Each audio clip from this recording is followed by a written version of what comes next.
I'm recording this on a Sunday afternoon after about 14 10-hour days at my office, which included at the end a 3-day divorce trial. This month, I am focusing on how to be better at divorce than you were at marriage, how to look back on your divorce and feel proud of the way you behaved, and how to shield your family, including your children and, yes, your soon-to-be ex, from the harm that is caused by a hostile divorce. So it's fitting that I start with what I'm still recovering from after a day and a half of rest, and what I know the family at the center of this trial will be recovering from for years and years. My client was the father and husband in the marriage, and he came to me actually seeking a collaborative divorce after an explosive separation. There was an altercation between the husband and wife, and allegations were made, and it was just a very ugly and unfortunate situation, and it ruptured the marriage.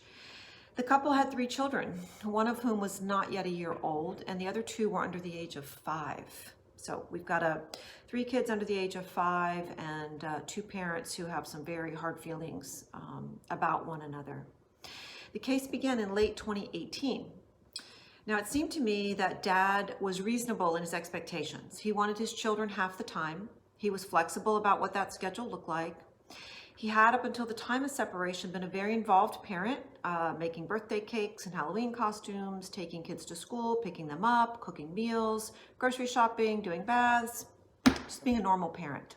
So he was an involved parent. But try as I might, I couldn't get Mom to discuss, negotiate, or agree to anything. She demanded majority time sharing, and I think she did that because she knew it would make her husband go crazy. And then her parents, their friends, the kids' school, all got involved and started taking sides, and things just devolved. Her mantra became that she would do only what the court told her to do. So when the separation started, they were doing a week on, week off time sharing schedule. They just had agreed to it. Dad went to pick up the kids and she said okay. And so after going through 2 lawyers, she was on her 2nd lawyer, she was able to get a hearing before a magistrate, not the judge who was going to try the case, but a magistrate who helps the judges out. So for 18 months, the kids have been going back and forth every Monday, and we have a hearing, and for whatever reason, the magistrate changed the schedule. He gave her majority time sharing. He gave her every other weekend and one night during the week. And so that was super disruptive for these kids. It was so hard on them. And even her lawyer didn't think that was going to happen because the kids were really settled in. So we continued on. And then the mother hired another lawyer. So she's on her 3rd lawyer, and we're going on year 2 now, into year 3. And trial's approaching. And whenever trial approaches, all of a sudden, things get serious. So we've got new allegations, new witnesses, we've got depositions, we've got the cost of transcripts for those depositions, we've got expert witness, we've got figuring out how to value property. It gets really crazy.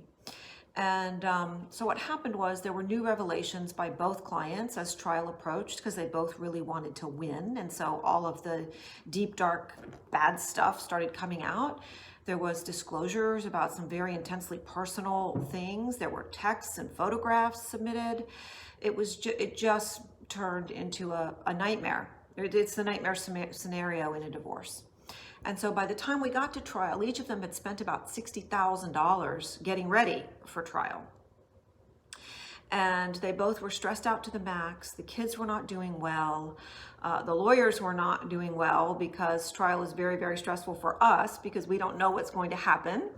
You have to always prepare for every possible scenario. So we had 6 expert witnesses and 10 more additional witnesses over and above. And it's all just very, very stressful because telling a story by asking questions, which is what happens in a trial, is really not a good way to present evidence. I mean, it is evidence, but there are lots of rules about what comes in and what doesn't. And my client was continually stressed out and aggravated by evidence that he wanted to present to the court that he couldn't because the rules don't allow it. And so at the end of the 1st day of trial, there was some conversation about maybe resolving, some of the issues, and we were able to resolve some of the issues. At the end of the 2nd day of trial, there was more conversation about how to resolve some issues. And finally, at the end of the 3rd day of trial, The parties had agreed on all the major issues, and the judge was left to decide some details that were not super significant. And what do you think happened? What do you think they agreed upon? I don't think it's going to surprise you to hear that they agreed upon equal time sharing with the children on a week on, week off basis, right where they had been at the very beginning.